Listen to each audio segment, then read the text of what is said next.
Welcome back to The Bulwark Goes to Hollywood. My name is Sonny Bunch. I'm culture editor at The Bulwark. And I'm very pleased to be joined today by Summer Lopez, who is the Chief Program Officer for Free Expression at PEN America. She joined PEN America in 2017 and previously worked at the United States Agency for International Development for 8 years. Posted in Zimbabwe, all over the place. Great stuff. And I wanted to get you on today to talk about something that is pretty important to me. It's a little bit outside of the normal wheelhouse of this podcast. It's a little more Hollywood focused, but I think freedom of expression is important to everyone in Hollywood, obviously. And that was the attack on Salman Rushdie and your guys' response to it, which I think has been really great. So could you just fill folks in on a little bit of the background here? I'm sure people know about the fatwa and all that, but just set the stage for us. Sure. So, I guess I'll set the stage a little bit in the context of Salman's relationship with PEN America as well. I think when the fatwa was announced, it was a moment, for PEN America and for our community as well to really respond and stand with Salman. And that was a moment that people really, took up the cause of defending him at that time. Of course, when he eventually kind of emerged from living more quietly for a while, he then became the president of PEN America in 2004. And, he led the organization during sort of the post 9/11 era. He created our PEN World Voices Festival, which is an international literary festival really intended in that moment to ensure that kind of global cultural and literary dialogue and exchange wasn't lost. And he's remained an absolutely stalwart defender of freedom of expression and of other writers under threat around the world. So he's been an advocate, a supporter, and a part of PEN America. He's a regular figure at our events, so of course this came as just an absolutely devastating shock. This attack, it's not. I don't think any of us had forgotten that the threat still existed, and certainly we work on the cases of a number of writers threatened both in Iran and by the Iranian regime around the world. And so it wasn't a complete surprise, of course, that this threat was still out there. But of course, Salman also has insisted on living his life in a very courageous and defiant way without security around him all the time and really, shunning that sort of idea that he needed to live with that sort of protection, in an effort to be defiant, I think, and to make a point. And so, of course, this was just devastatingly shocking for all of us. But I think it has also really been a moment that has in so many ways kind of crystallized why we do what we do. His entire story and life really embodies so much of why an organization like PEN America exists, both to defend freedom of expression, but particularly the written word and the freedom of writers to do their work. Yeah, when I was after the attack, I was going through some of my books and looking at some of this stuff. And one thing that I had forgotten about, and Christopher Hitchens talks about in his memoir, was that after the fatwa was issued in 1989, it was the president of PEN America, Susan Sontag, who was instrumental in organizing support for him in the United States, getting him meetings, getting all of that sort of stuff. So the relationship here is longstanding. I mean, yes. to the extent that I remember your CEO after the attack said that just that morning she had been emailing with Salman about trying to help writers in Ukraine. Yes, it was very emblematic of the role that he was playing, continuing to support and be constantly concerned for the welfare of other writers under threat around the world. And, of course, what he was about to speak about on the panel was about writers in exile and offering safe havens and opportunities for writers to have safe spaces to go to in the United States and to be able to continue to write despite the threats that they may have faced in other places. So this has remained a very significant focus of his and in partnership with us. And I think it's because of that relationship that we felt we really needed to do something to demonstrate our support and solidarity as well, and to demonstrate that his words wouldn't be silenced and that we would not either cower in the face of any attempt to intimidate, which is why we organized this reading last Friday, Stand with Salman, on the steps of the New York Public Library to have prominent writers reading from his work and from a number of his remarks and speeches over the years, and to really send a message both to him and more broadly in defiance of this sort of attempted intimidation and silencing. What was the response like from writers that you reached out to, both in PEN America and elsewhere? Like, how did folks respond? It's been overwhelming, and some of it came from the writers themselves. I mean, as soon as it really became clear that he would thankfully survive, we were hearing from writers about what they could do, what we could do as PEN, and we had also begun talking about it too. And it just sort of came together as a very natural way to demonstrate, our support and to stand with him. Yeah. What can people do now to help support both Rushdie and you guys at PEN in terms of spreading the word and helping get the word out? Absolutely. Well, I think the advice to read his books has been really important. I think that is, such a great, important thing for people to do. I hope this, if there's any sort of silver lining of something so horrific as this, I hope one that will be that people might be reintroduced to his works who might not have read them in the past. And I think obviously this is happening against the backdrop of a sort of proliferation of book bans that we've seen across the country. And so I've heard a lot of people say, read his books, read other banned books. Of course, we want to say that too. There's books that are very prominent. There are authors that are well known who are being banned and silenced. There are many lesser known books out there and authors out there whose works are being repressed in different ways in this country as well. And so we have done a report on book bans around the country called Banned in the USA that we put out a little earlier this year. We're going to be doing an update to that shortly. I hope people will take a look at that and get a sense of kind of what's happening in the US more broadly right now and learn a bit about that and what they can do to push back against those efforts. Of course, if you want to become a member of PEN America, we'd love to have you as well. If you're a supporter of freedom of expression and reading, you can join PEN America and be part of our work too. For the record, I am a member of PEN America. Wonderful. I use that as leverage to get you on this show today. I'm strong supporter of PEN America. I joined in the aftermath of the Charlie Hebdo attack, which was another, fairly vicious assault on freedom of expression. And there was some drama internally. I don't really want to get into all that again. But the organization is great. I'll put a link to it in the email sign up if folks are interested in defending freedom of expression. PEN America, great organization. Let's talk about the book bans. So let's talk about Banned in America. What is happening on that front in the United States? Yeah, I mean, what's happening is really an unprecedented assault on what we are calling the freedom to read in schools and libraries across the United States. And, book bans are something that PEN America has worked on for decades. Generally, we see 2 to 3 cases a year, where some books get pulled off a shelf or out of classroom or banned in a school district somewhere. Typically, if we write a letter, we raise a little bit of a fuss. The decision might be reversed. Nobody likes to be called a book banner. And that's kind of usually it. What we've seen over the past year is completely different.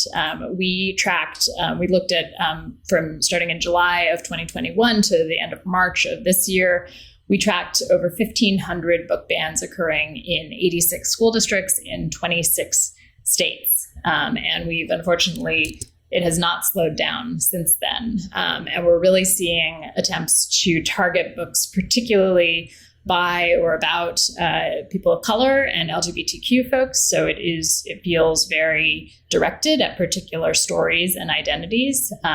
Also books about issues of race, gender, American history. This is also connected to some of the legislation we've seen that we've called educational gag orders, barring discussion of certain issues and topics in classrooms and both at the university and K through 12 level. So it's sort of a broader, very alarming assault that I'd say we're seeing around the country right now. Yeah. Could you tell us some of the specific books that have fallen under these bans? Yeah, so one of the ones that there's a book called Genderqueer by author Maya Kubabe. That is one that has come up a lot. There's All Boys Aren't Blue. There are a number. There's of course some of the children's book versions of some of Ibram Kendi's work. There's a range of issues of books, again, that we have seen kind of come up over and over and over again in these attacks. And so what we often see is that people are often sharing lists of books to essentially complain about to their school districts. There's a organization that has a sort of recommended list of books of concern on their website. And so we often see people, just kind of taking these lists directly to the school district and asking that these books be removed, without necessarily having read them, without necessarily having any, knowledge of how those books might be being taught or utilized in the schools. But that's something that we're seeing quite a bit of as well. And let's talk about the educational gag orders a bit too, because I know it's a very controversial topic. One of my colleagues here at the Bulwark, Sarah Longwell, wrote about this in the Washington Post. The fear that such a gag order would prevent her children from talking about her relationship in the classroom. She has two moms, her daughter, and like that. Is the sort of thing that could fall under one of these rules. So what is happening there, and what are you guys doing to kind of push back against them? Yeah, so what we've seen, and we just put out a new report on this this week called America's Censored Classrooms. We tracked in this past year's legislative session, 137 bills introduced that qualify as educational gag orders. That's a huge increase from what we saw the previous year. These are primarily bills that would restrict discussion of, in often cases, sort of divisive concepts. And again, they're almost always very vague and broad in terms of what they consider to be off limits. And so the concern is both that schools and teachers may be held liable in certain ways for the things that they want to talk about and teach about in the classroom. But the broader chilling effect is also the real concern, right? That nobody has a good sense of how they, what would exactly kind of violate these laws. And so we are hearing examples of teachers having shied away from, answering questions about things like slavery and the genocide of the Native Americans, and really being very circumspect about the things that they will touch on. And I think that the concern expressed is a very real one. So the impact of this, I think we're already starting to see, even though, certainly not a much smaller number of these have actually passed. But the sort of chilling effect, even of introducing this type of legislation, can be very significant. Has any of this filtered down to textbooks, changing textbooks and what is actually taught in the classrooms? Or is it more just kind of what is being discussed by the teachers? So I'm not sure we've had really the time to see that kind of level of impact. Obviously, textbooks tend to be a little behind anyway. Only every so often the states revise those, but we have obviously seen debates around what should be in state level curriculum connected to these conversations. And there was just a survey released by RAND that stated that 1 in 4 teachers said they had been told by school or district leaders to limit their classroom conversations about political and social issues generally. And some of those were also in cases where they have an official restriction and gag order in place. And so, really feeling like there are policies that are putting that kind of pressure on them, and that the districts and the leaders within those districts are also feeling a tremendous amount of pressure. And that is trickling down to teachers in the classroom too. Yeah, I saw. I don't know if you saw this, but the Penn social media team tweeted out a story about the Scholastic Book Fair in a nearby town to me. I live in Dallas, Texas. Grapevine's not too far away. I think I'm still not great with the geography, but a Scholastic Book Fair basically was like, well, we can't come because we won't give the school district a list of all of the books that we're going to be selling there. We can't, figure out. We don't want to divide, by age groups and all that. Are we seeing that sort of thing happen around the country, or is that, kind of infrequent. This so far seems to be a little bit of a new thing, but we are concerned about it and the possibility that we could see more of it. You know, all of these things kind of started out as one case where we thought, wow, that seems way beyond the line. That's not probably going to happen in a lot of different places. And then it absolutely has. And so this is also one that we're definitely watching for that reason, you know, and I think it's just indicative of sort of this broader culture suddenly where the sense is that all of these books might be dangerous and, you know, we have to review them and make sure that nothing dangerous is getting through. You know, I remember going to Scholastic book fairs when I was little. I don't think any of that was happening at the time.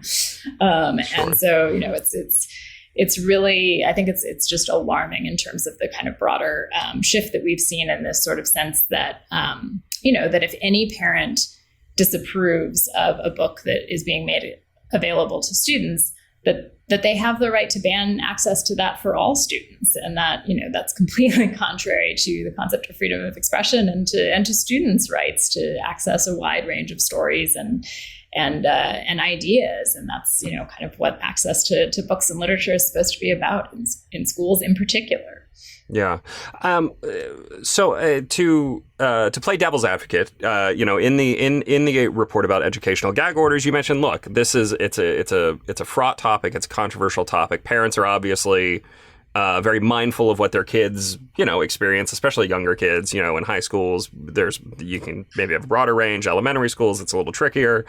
How do you balance the concern of parents with the concerns about freedom of expression and the ability of children to access? I mean, children.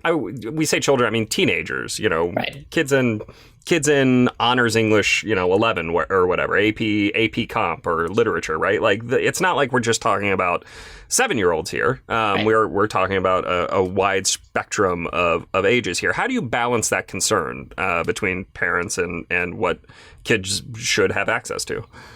Yeah, absolutely. I don't think, you know, nobody wants to dismiss the legitimate concerns of parents and their legitimate right to have some say in, you know, in their children's education. But I think, you know, anybody, I think, who has had any role in a school knows that if a parent comes in and says, I really don't want my kid to read this book, or I'd really like to figure out some alternative to this lesson for my child, that's almost always going to be possible, right? So I think there's always a solution for a parent's child in general, specifically. I think, you know, as I said, the issue is really when that parent wants their sense of what's right for their child to apply to everybody else's child as well. And that, you know, I think what we're seeing a lot right now is a lot of talk about parents' rights, but it's really specific parents' rights to kind of make decisions that impact everybody. So, you know, what about the gay parents who would like their child to be able to read a book about the family that looks like theirs? You know, I think that is it's not the right solution to what maybe, you know, concerns the parents may have. And so, you know, I think that's the approach that we think needs to be taken. And, you know, in most of these cases as well, schools and libraries have procedures in place, right, for reviewing if they get a challenge about a book, a complaint, a concern expressed by parents. They usually have policies and procedures in place to deal with that. And what we're seeing in the vast majority of these cases is that those are just not being followed at all. Mm-hmm. You know, you're having a principal or a superintendent come in and say, these books were challenged, we're taking all of them off the shelf. You know, this is what also happened in Texas recently, where a list of books was challenged over the course of last year. They reviewed them. 2 different committees reviewed them. They decided to keep the books. And then right before school started this year, the authorities came in and said, nope, we're pulling all of these books. That's how they ended up banning the Bible, because it had been challenged. Challenge, I believe, on that one had been withdrawn. But everything that had been challenged ended up getting pulled anyway, with complete disregard for the actual process. Yeah. Irony there. Yes. That is what we call irony. It's funny. I was looking back through Suzanne's book, Dare to Speak. Suzanne Nossel, the CEO of PEN America. I was looking back through her book, Dare to Speak, this week, and it's interesting to read. I mean, it was published 2 years ago. It's interesting to read with 2 more years of all of the arguments over freedom of speech and expression that we've been having in the country. But there's something that you mentioned in that last answer that I think is very key to kind of understanding the balance of the debate right now, which is the argument that some things need to be taken out of circulation entirely, and people there are certain works that people need to be stopped from reading, or television shows that people need to stop from watching, movies that people need to be stopped from seeing, and other people who are, just critical of those things. And how do you find that balance of criticism versus de facto ban? Yeah, I mean, I think, of course, criticism is always okay, right? I mean, the whole point is to be able to, consume a wide range of things, to debate them, to think about them, to have those conversations. But we can't have those conversations if we can't even access whatever the thing is, right? And I think, there's a sort of an assumption, I think, that if you read a book, it's an endorsement of the book, or it's inevitable that you're going to agree with the book. But people read a wide range of things that they disagree with, and that too is very instructive, right? I think it's important to know, the arguments that you disagree with, so that you can more effectively dismantle them, if that's your goal. I think that we do, and from a kind of access to information and historical honesty perspective, there's a real danger to saying these books, we don't want to read these books anymore. People shouldn't have access to these books anymore, because, potentially then you're essentially erasing some aspect of history or of our kind of cultural conversation that are important for people to understand and know something about. That doesn't necessarily mean it's an endorsement of those books or the ideas in them. I mean, lots of bookstores carry Mein Kampf, and there's a reason, that we think that might be an important thing for people to know exists and to understand the history of. And so, I think there's that, but that none of that should necessarily close down any space for debate or disagreement or criticism. That's part of the idea is to have the room for that. Yeah. Trying to find that balance between, look, obviously, no individual work will be liked by everybody or approved of by everybody, but having access to that thing is still important. Let's go around the world a little bit, if that's can we just do a hop around the world? So what is happening from your perspective at Penn? Where are some of the freedom of expression hotspots right now that we're finding trouble with? Yeah, absolutely. So, one of the other things that we do is track the number of writers and public intellectuals imprisoned around the world every year. And so, we have been doing that for the past 3 years now. We've seen, unfortunately, an increase during that time. Last year, we counted 277 folks imprisoned around the world. The previous year, I believe, 2 years prior, I believe it was 238. So a bit of an increase. Some of that, I think, not disconnected from the pandemic and some countries using COVID as an excuse to crack down on dissent. The top countries, some of them not surprising, China, Saudi Arabia, Iran.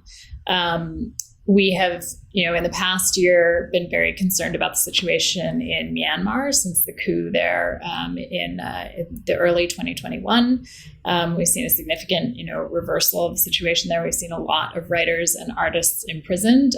Earlier this month, there were 4 democracy activists executed in Myanmar, 2 of whom, one of whom was a writer and one of whom was a hip hop artist. And this is something we haven't really seen much of anywhere, honestly, in a while. Except I think there was a journalist executed in Iran recently as well. But that's quite chilling. And so I think the other concern that we have, so I think we obviously see sort of things worsening in places that you wouldn't be surprised are bad, like China and Russia. But we also have seen real reversals in places like Myanmar, obviously, Afghanistan, and a number of other places that had, been on a better track at one point, at least. India has also been a heightened concern for us recently, too. I've got 3 countries here that I want to, but I have seen the headlines and I haven't actually dug into this at all. But I saw the story about the Saudi Arabian woman who was visiting back home from college and sentenced to 34 years in prison, something like that. What happened there?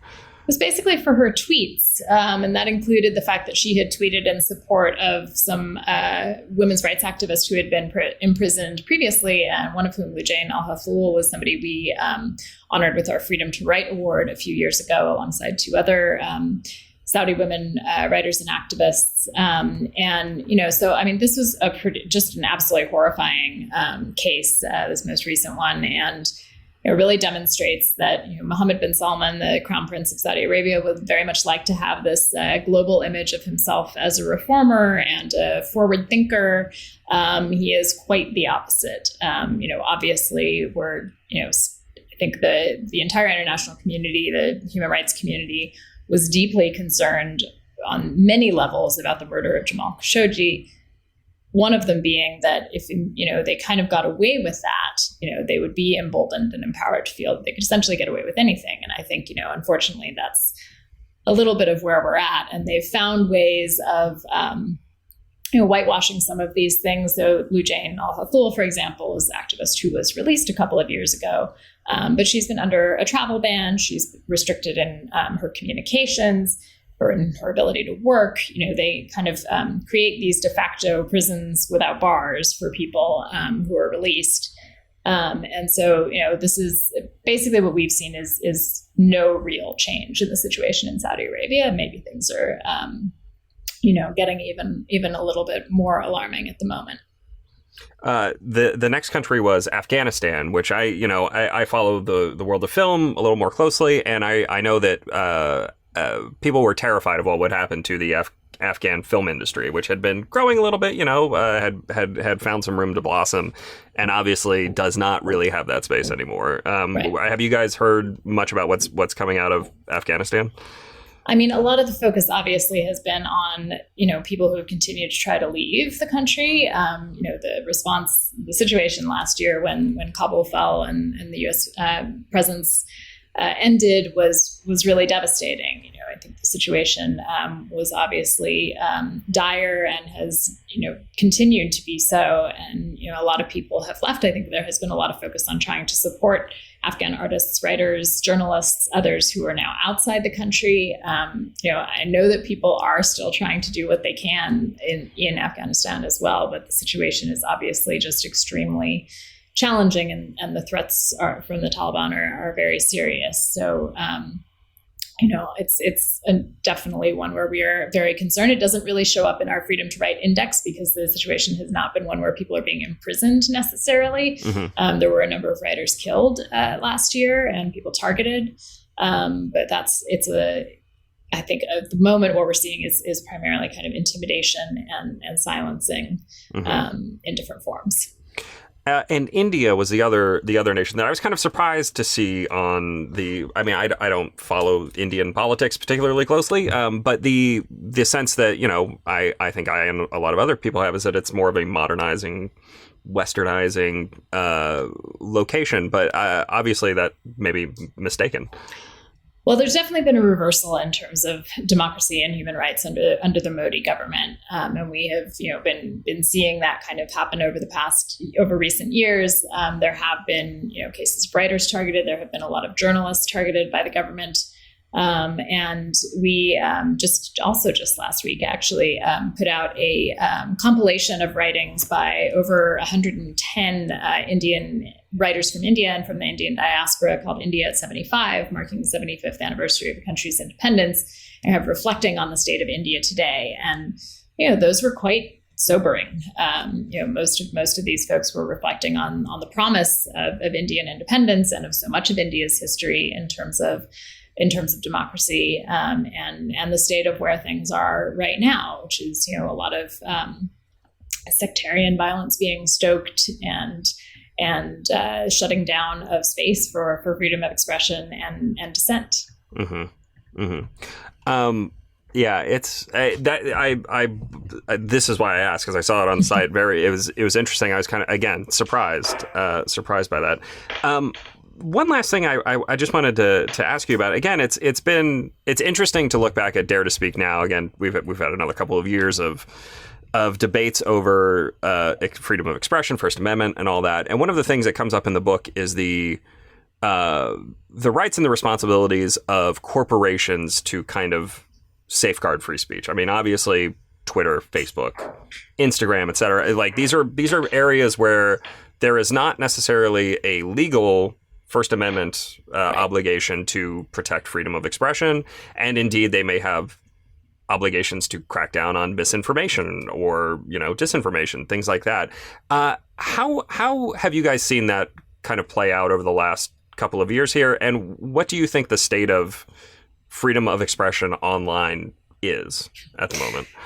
Big question. Big question exactly. to end with. And it's such a complicated question. I mean, you're right. Obviously, these are private companies, not bound by the First Amendment. They have the right to sort of create the communities that they want to create online. But they are also, in some ways, are kind of de facto public squares, and they are places that are important for public discourse, for writers and artists to create and promote their work. They are spaces of creativity and of global dialogue and exchange. I think it can be easy to forget some of the things that these platforms offer to us and the ability that they give people who live in countries where they're the only place where freedom of expression can exist.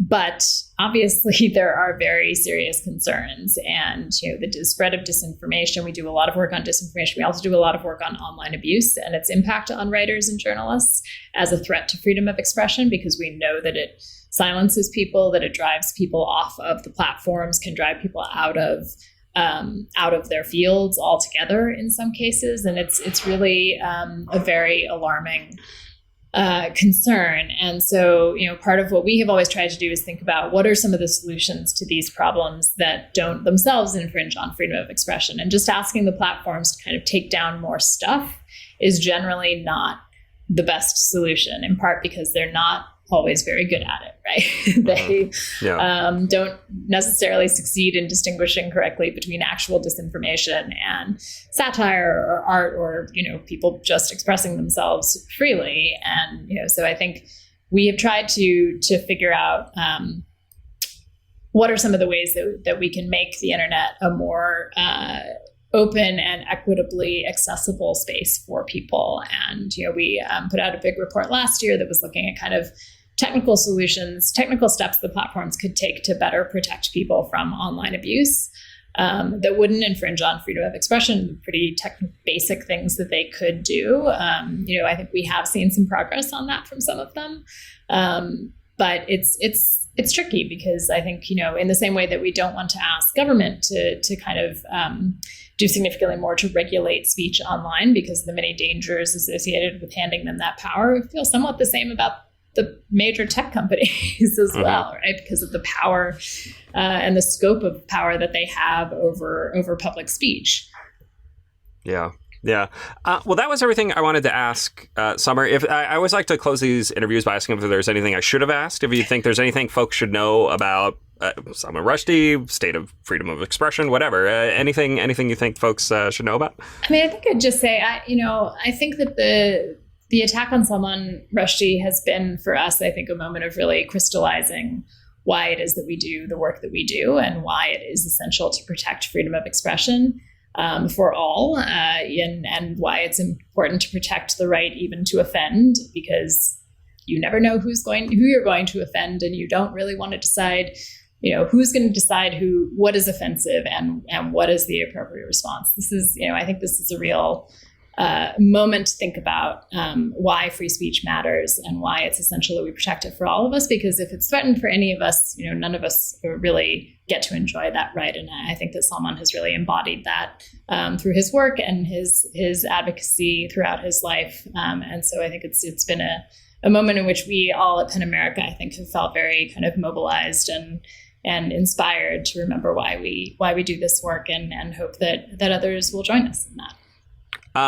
Co-sign that. Everybody should go sign up for a membership at PEN America. I am a member, so listen to me, Excellent. Your humble podcaster. Do what I tell you to do. All right. Thank you very much for being on the show, Summer. I really appreciate it. Thanks so much for having me, Sunny. My name is Sunny Bunch. I am the culture editor at The Bulwark, and I will be back next week with another episode of The Bulwark Goes to Hollywood. See you guys then.